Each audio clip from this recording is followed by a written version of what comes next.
pointer du doigt l'exceptionnalité sénégalaise par rapport à la nouvelle alternance. Qu'est-ce qui se passe au Sénégal aujourd'hui?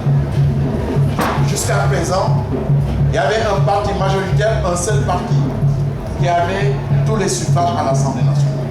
C'était le Parti socialiste. Pendant 40 ans, après le Parti socialiste, c'est le PDS. Aujourd'hui, on est dans une situation inédite où le parti du président de la République n'est pas majoritaire au Parlement. Il n'a que 65 députés. C'est unique dans l'histoire politique du Sénégal.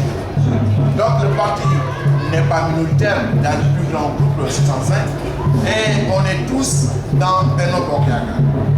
Mais la question fondamentale qui se pose, c'est Benno Bokk Yakaar va tenir encore combien de temps? Est-ce que Benno Bokk Yakaar va aller traverser le cap des élections locales, où il y a des enjeux énormes dans les villes telles que Thiès, des enjeux énormes dans les villes telles que Dakar.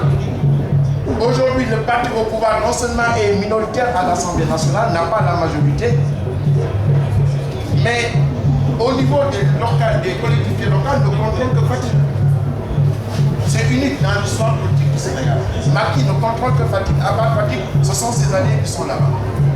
Et que par rapport à ça, peut-être que dans cette diminution de la force et de la puissance du président de la République dans son contrôle du Parlement, on peut essayer d'introduire dans cette monde.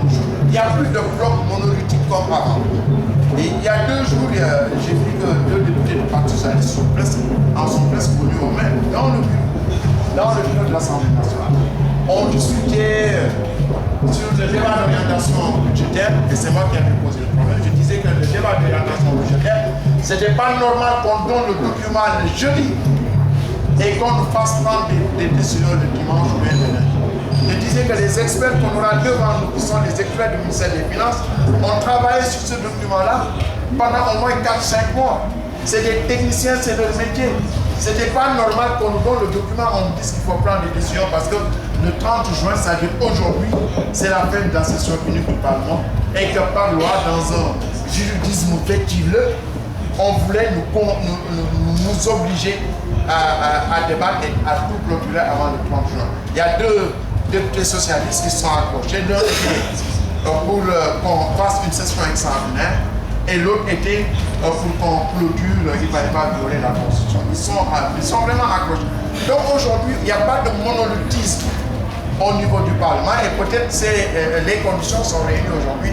J'ai dit tout à l'heure qu'il fallait faire l'analyse SWOT, weakness, strength, weakness, opportunity and threat.